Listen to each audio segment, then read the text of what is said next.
The Lower Fraser Valley is traditional Stolo territory. And in the town of Chilliwack, the natives are on the warpath.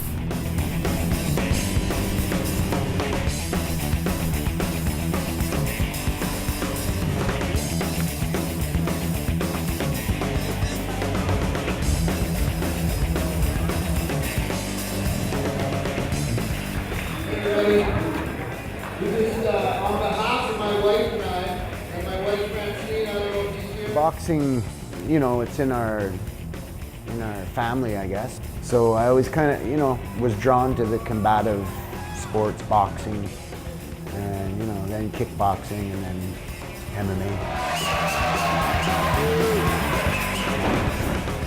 Darwin Douglas is head coach and owner of Four Directions Martial Arts Academy, a mixed martial arts gym.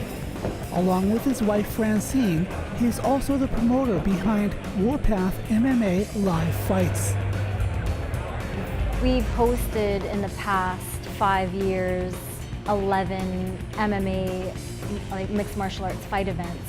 And when we first started, it was an opportunity to bring an MMA event to Chilliwack for our local fighters who had nowhere else to go. And in a sport that's constantly growing, it's getting bigger and bigger. It's the fastest growing sport in North America. We had nowhere to bring our students to get experience in the rings.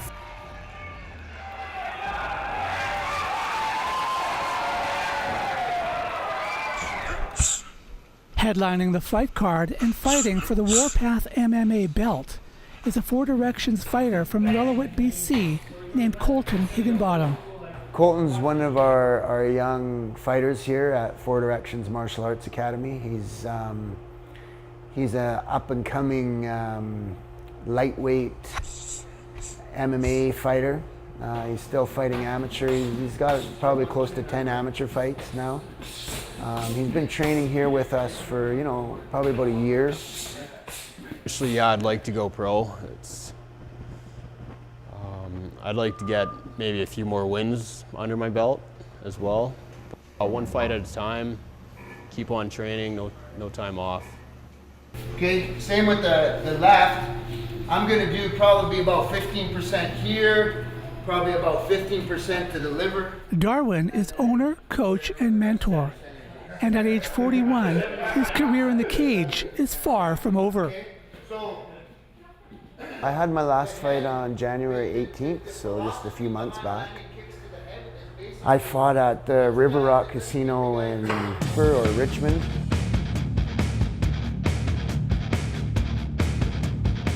And I fight for Battlefield Fight League, BFL.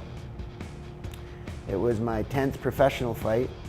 I actually fought a guy that I had fought previously. He beat me, so it was a rematch. And yeah, we fought, and I came out on top, won a unanimous decision. Pretty much won all 3 rounds. Just about had him knocked out at the end of the first, but he got saved by the bell. So.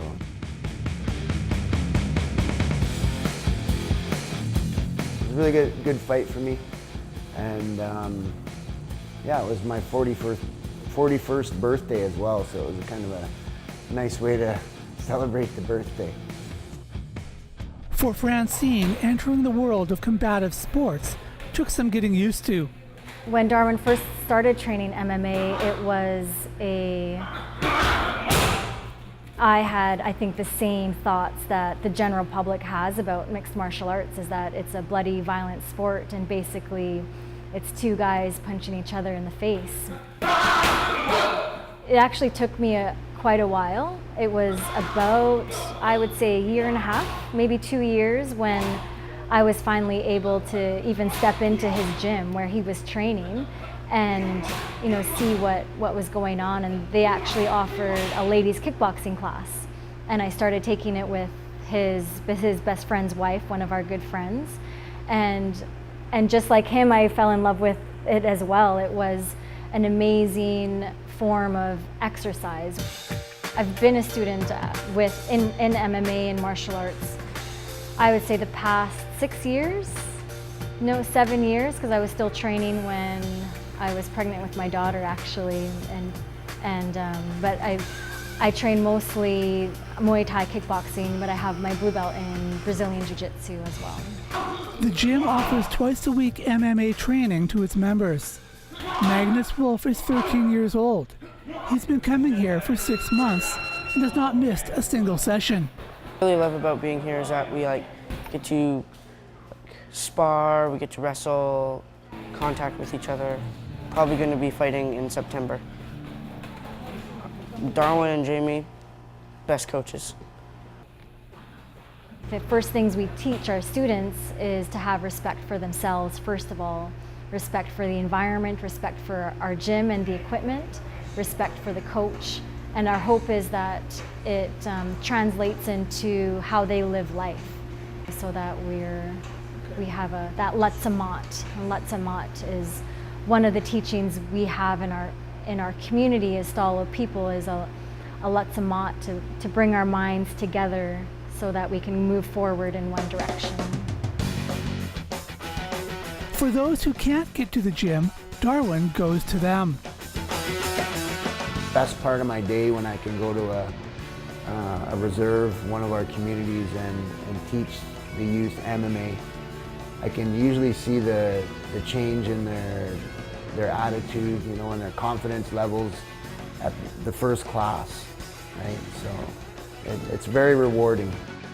Through the MMA Youth Leadership Program, Darwin brings MMA training to First Nations communities and schools throughout Stolo territory. Okay, time. So now, this is what we're gonna get into from now on when we warm up, because we know our 6 punches. These are our defenses, right? So come with me. Okay, so watch.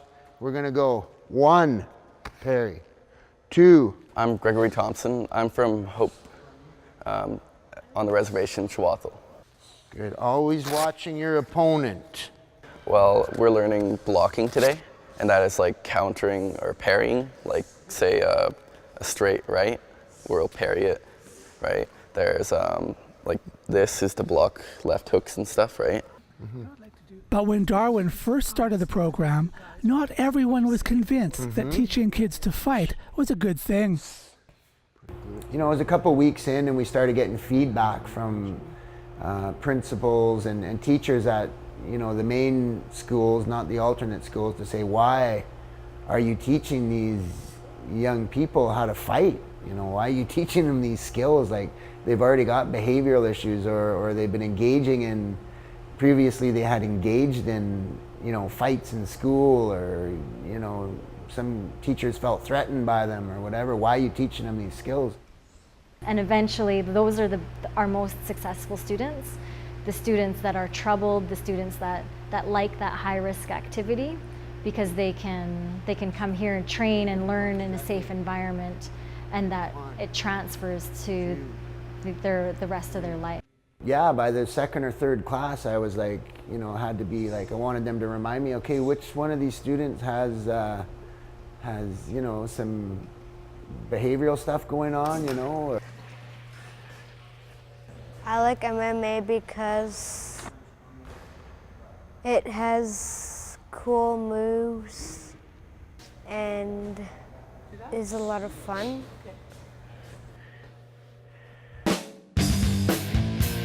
Back at Warpath Live Fights, Colton Higginbottom is about to get in the cage and defend his right to wear the Warpath champion belt.